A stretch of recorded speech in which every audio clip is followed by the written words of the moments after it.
ये बोल रहे थे कि भाई आकार को जो आप कह रहे हो अलग अलग होते हैं। हाँ जी।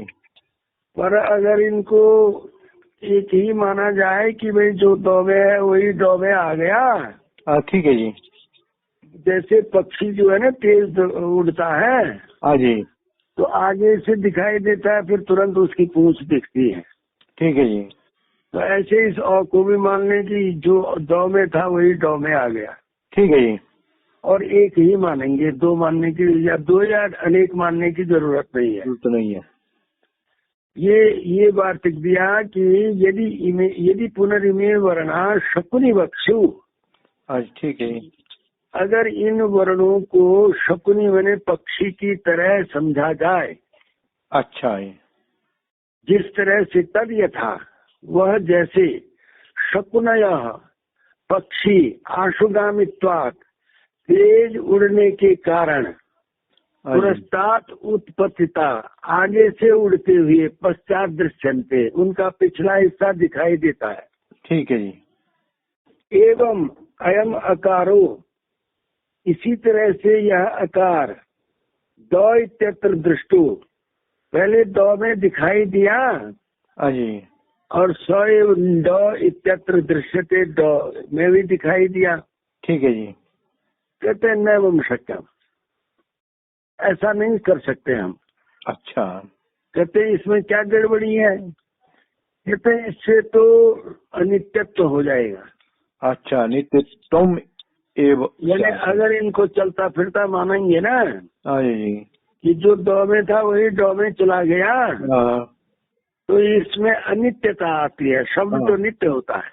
हाँ जी। जो दो में है वो दो में ही रहता है। पक्का जी। जो डो में है वो डो में ही रहता है।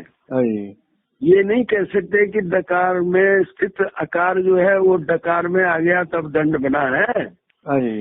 ये मान्यता ये पक्ष ठीक नहीं है। इस पक्ष में दोष ये आता है कि इस तरह तो शब्द अनित्य हो जाएंगे, वर्ण भी अनित्य हो जाएंगे। अनित्यत्वम एवं स्यात्, इससे अनित्यता का दोष आता है। और सिद्धांत ये है कि नित्याश्च शब्दा, शब्द तो नित्य है। ठीक है जी।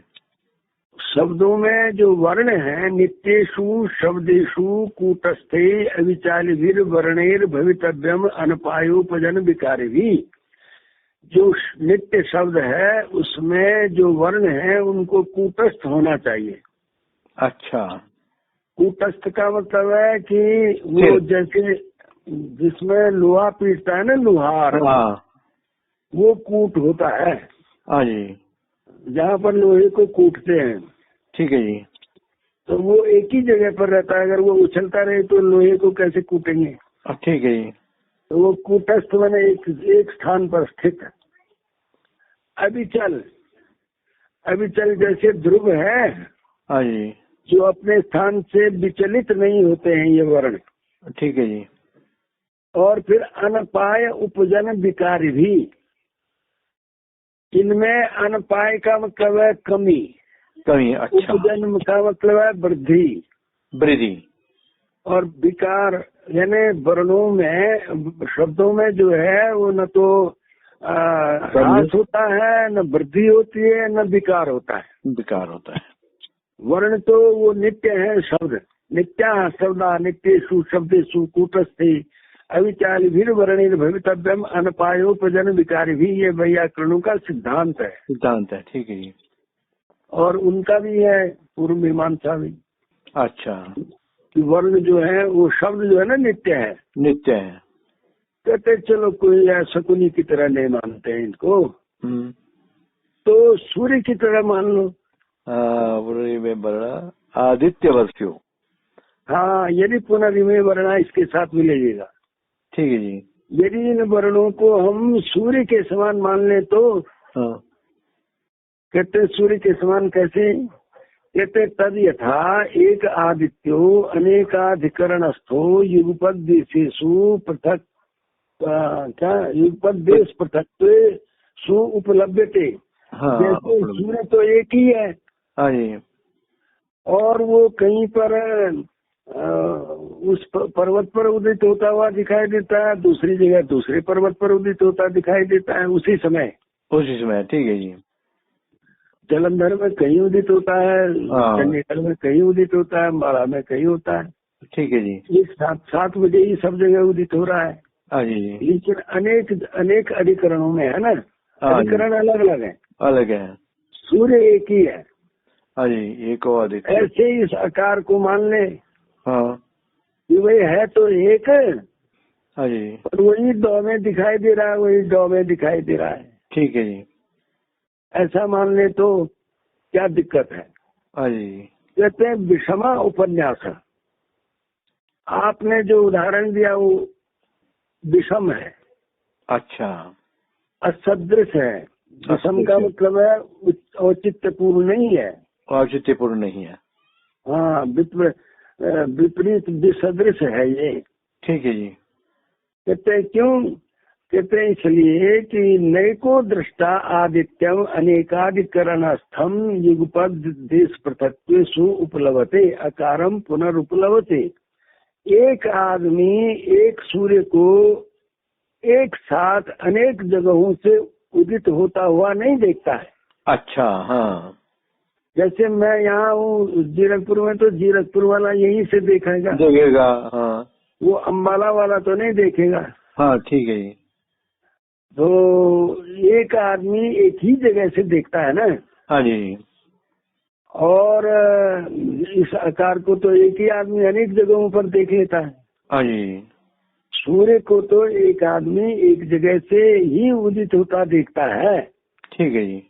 आकार को बहुत जगहों पर एक आदमी भी देख लेता है। आकार पूर्ण उपलब्ध है। ठीक है, उपलब्ध है। कहते आकार में भी न उपलब्ध है, आकार को भी नहीं होता, आकार भी नहीं मिलता है एक आदमी। कहते क्यों कारण? तो क्या कारण है? कहते श्रोत्रोपलब्धिर बुद्धि निर्ग्राह्य प्रयोगेण अभिज्वलित आकाश देश शब्द। श्रोत्रोपलब्धि, ठीक है। श्रोत्र माने श्रवण इंद्रिय, ठीक है जी। से उपलब्ध होने वाला। ठीक है जी। श्रवण इंद्रिय से उसका ज्ञान होता है ना। हाँ जी। और बुद्धि निर्ग्राह्य, बुद्धि के द्वारा वो निगृहित होता है।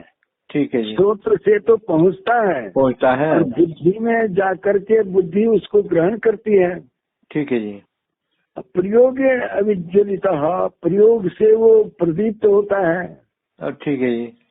आकाश देश शब्द, आकाश में रहने वाला है शब्द है। ठीक है जी। एकम पुनराकाशम। अच्छा, आकाश तो एक ही है।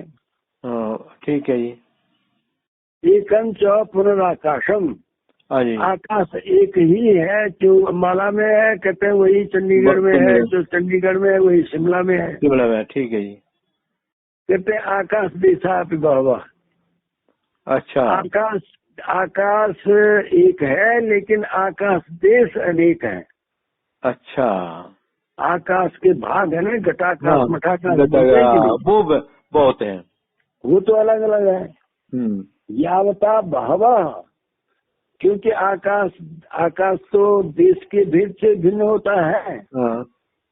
तो तस्माद अन्य भावम अकारस्य, इसलिए आकार को अनेक ही मानना पड़ेगा। ठीक है जी। एक नहीं होगा ये। हाँ जी। उसमें कारण वही हो गया कि हमारा जो ये अ है, हाँ जी, वो जो दकार में है वो अलग है, या दकार में अलग है और अग्रम के अ में अलग है, या दंड शब्द में जो दकार में है वो दकार में नहीं है, दकार में अलग है। ठीक है जी। क्योंकि इसको एक साथ एक व्यक्ति अनेक देशों में देख भी रहा है और उच्चारण भी कर रहा है। ठीक है जी। ठीक है ना। हाँ जी। इसमें देश व्यवाय और काल व्यवाय देखा जाता है, इसलिए आकार जो है एक मानना ठीक नहीं है। उसको बहुत मानना पड़ेगा, बहुत ही मानने पड़ेंगे। तब सिद्धांत पक्ष कहते हैं आकृति ग्रहणात् सिद्धम, आकृति ग्रहण से सिद्ध होगा।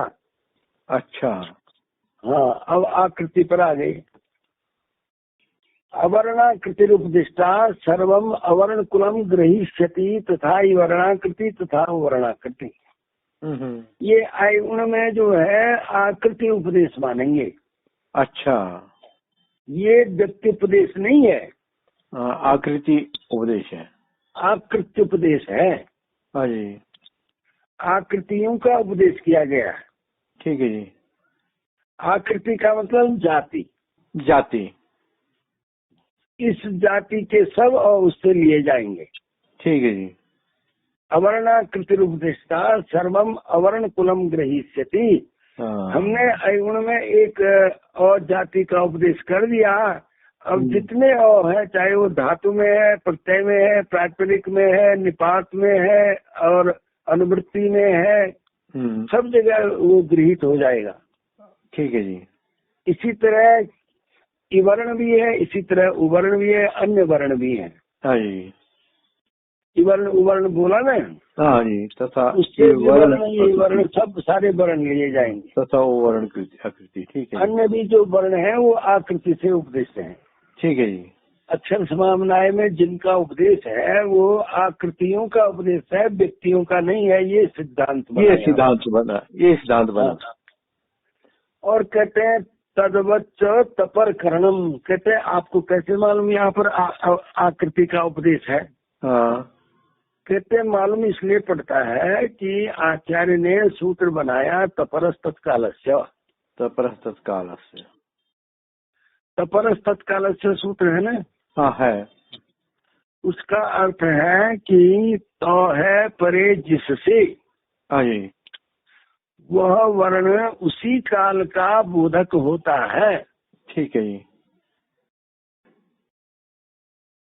और एक दूसरा अर्थ इसका करते हैं, वहाँ वृद्धिरादेश में बताया है कि इसके दो विग्रह दिए। त परो यस्मात् स तपरः। तो है परे जिससे, जैसे अधिक गुणों में और से बात तो है। हाँ। लेकिन एक दूसरा अर्थ भी क्या है, तादपि परः तपरः। तो से जो परे हैं वो तपर है, वो भी तपर होते हैं। यानी तपर के दोनों अर्थ हैं, एक तत्पुरुष है, एक बहुब्रीहि है। बहुब्रीहि है। तपर में दो समास हैं। ठीक है जी। तः परो यस्मात् स तपरः और तादपि परः तपरः। तः परो यस्मात् स तपरः, ये तो बहुब्रीहि है। ये बहुब्रीहि। हाँ, और तादपि परः तपरः ये है तत्पुरुष। पंचमी तत्पुरुष। ठीक है जी। तो इस तरह से इस तपर शब्द के दो अर्थ हुए कि तो जिससे परे है वो तपर है, जैसे अधिक गुण है। हाँ जी। और तो से परे जो एंग है वो भी तपर है। ठीक है जी। या वृद्धिरादेश में आदेश है ना। हाँ जी। तो आदेश के बीच में तो है, आत एच ऐसा है वो। हाँ, ठीक है जी। तो आ जो है वो तपर है और एच भी तपर है। एच भी तपर है। हाँ, वो भी तपर है, द्विमात्रिक ही लिए जाते हैं। द्विमात्रिक ही लिए जाते हैं। ठीक है।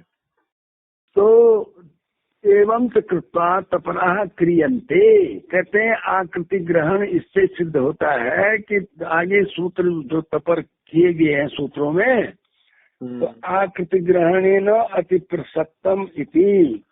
क्योंकि आकृति ग्रहण है इसलिए वहाँ अगर तपर न करते तो जैसे खट्वा आडकम है। हाँ जी। तो खट्वा जब आडकम में तो बोल दिया है अकस्वर्णे दीर्घ में दीर्घ शब्द उच्चारण किया ना। हाँ जी। यहाँ पर दीर्घ हो। हाँ जी। दीर्घ तो उकालो अचरस्व दीर्घ प्लुतः द्विमात्रिक को ही दीर्घ संज्ञा है। हाँ जी। लेकिन जैसे आपने कहा कि मान लो वो है एक बनाते हैं, एक। हाँ, नैक है, बहुत सारे एक कृष्णैकत्वम है। हाँ, कृष्णैकत्वम। तो कृष्ण जमा एकत्वम जब है, कृष्ण में ओ है अंत में। हाँ जी। और एकत्वम में ए है शुरू में। हाँ जी। यहाँ वृद्धिरादेश से वृद्धि होती है। हाँ जी। वृद्धि रेखी से। वृद्धि रेखी से। अब वृद्धि जो होती है वो जो स्थानीय है वो त्रिमात्रिक आ गई। हाँ जी। तो त्रिमात्रिक के स्थान में 3 मात्रा वाला वृद्धि प्राप्त होता है। ठीक है जी। यानी और और की 1 मात्रा, ए की 2 मात्रा, एक ही 2 मात्रा है ना। हाँ जी। अब 2 मात्रा, 1 मात्रा 2 मात्रा तो 3 मात्रा होंगी। हाँ जी। तो कृष्णैकत्वम ऐसा प्राप्त होता है। हाँ जी। अब वो क्यों नहीं होता है? कहते हैं वो इसलिए नहीं होता है कि वृद्धिरादेश में वृद्धि संज्ञा द्विमात्रिक की है। साधक पर तपर जो एच है ना वो द्विमात्रिक, द्विमात्रिक एच है। हाँ जी। यही बात सूर्योदय में है। ठीक है जी। सूर्योत्कंठम है, या बहुत सारे हैं गुण और वृद्धि के जो भी हैं। हाँ जी। वहाँ स्थानीय जितनी मात्रा के हैं उतनी ही मात्रा के आदेश प्राप्त होते हैं। ठीक है जी। खट्पे टिकायन, खट्पा में आ है। हाँ जी। आई टिकायन में आई है। ये दोनों 2 मात्रा वाले हैं। 2 मात्रा वाले हैं। तो इनके स्थान में अब वृद्धि 4 मात्रा वाला प्राप्त होता है। ठीक है जी। तो वो 2 ही मात्रा वाला क्यों होता है? वो इसलिए होता है कि वहाँ पर तपरकरण है वृद्धि संज्ञा में। बहुत सुंदर। कि जब भी वृद्धि होगी वो 2 मात्रा वाला होगा। 2 मात्रा वाला होगा।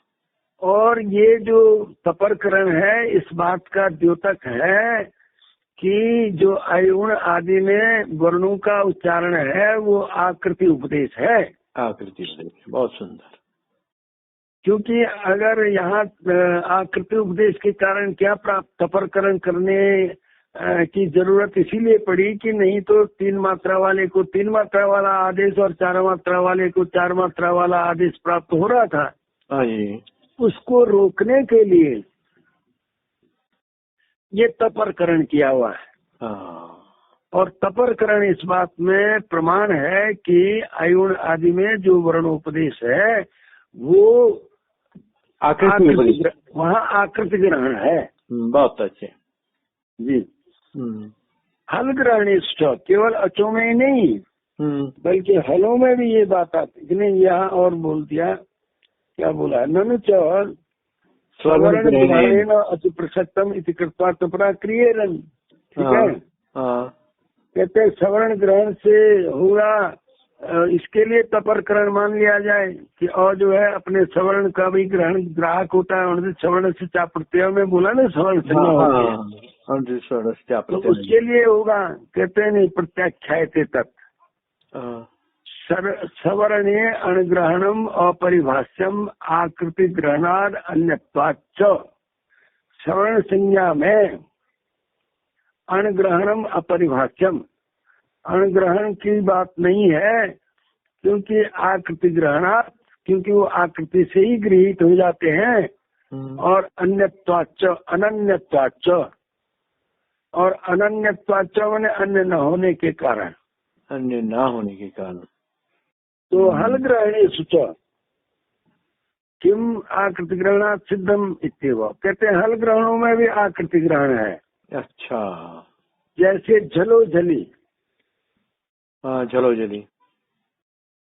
झलो झली अवात्ताम अवात्तम अवात्त यत्र एतन नास्ति अणसवर्णान गृह्णाति थी। कहते हैं ये जो तपर है ये हल ग्रहणों में भी जो है ना आकृति ग्रहण होता है। ठीक है जी। कहते हैं हल ग्रहणों में कैसे? हलों में भी जाति निर्देश है ना। हाँ जी। क्योंकि झलो झली सूत्र पढ़ा है।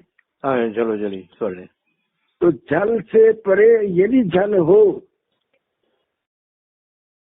जल से परे जल हो तो बीच में सिच का लोप करता है ना वो। हाँ। जलो जल। तो कहते हैं एक साथ 2 जल कैसे हो सकते हैं? जल वहाँ झलो झली बोल रहा है।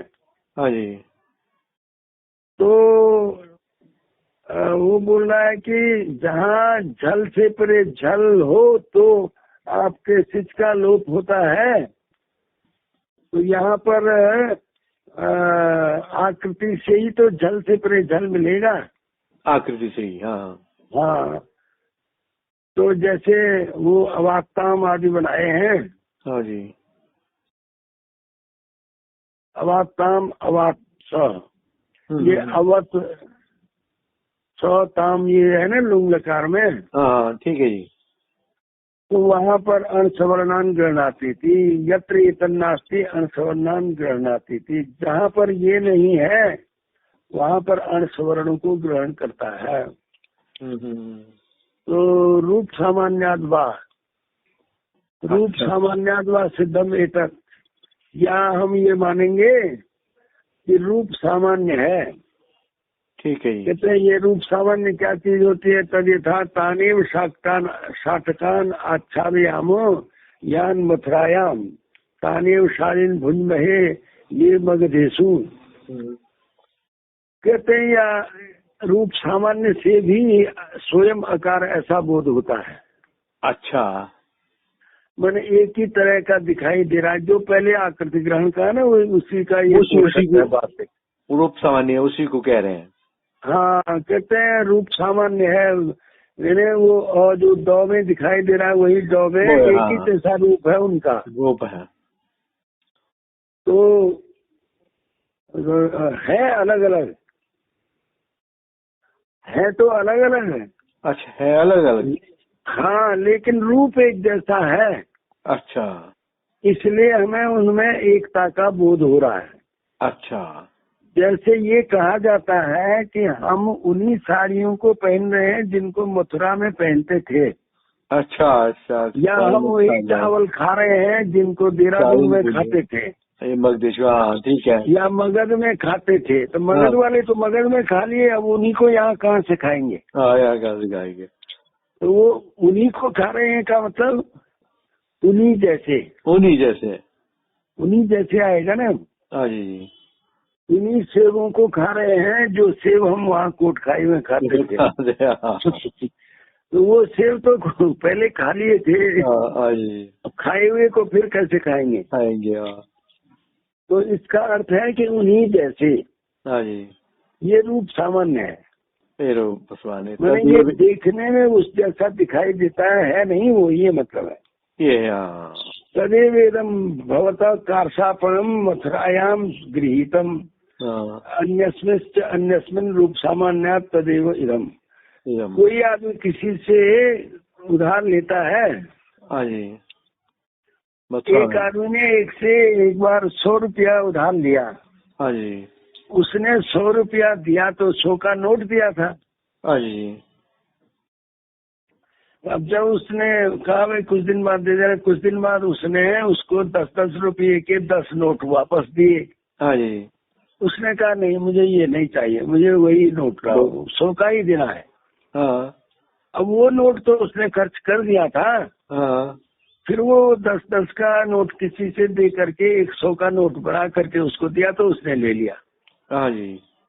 तो उन्हें उसको वैसा ही चाहिए, वैसा ही का मतलब 100 का 100, 100 का 100। तो वो रूप सामान्यता होती है उसमें।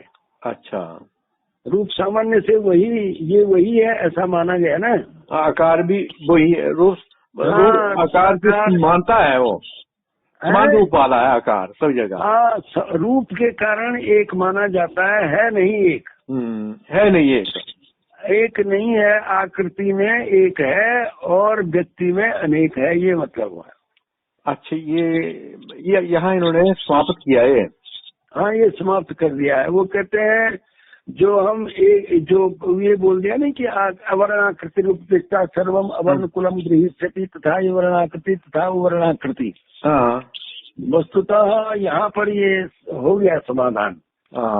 जो शुरू में बोला था कि धातु प्रत्यय प्रातिपदिक निपात और अनुवृत्ति आदि में भी इसको विवृत करो, तो उसका इन्होंने समाधान दे दिया कि कोई जरूरत नहीं है कहीं विवृत करने की। आयुण में बोल दिया विवृत, बस अब वो सब जगह विवृत समझा जाए।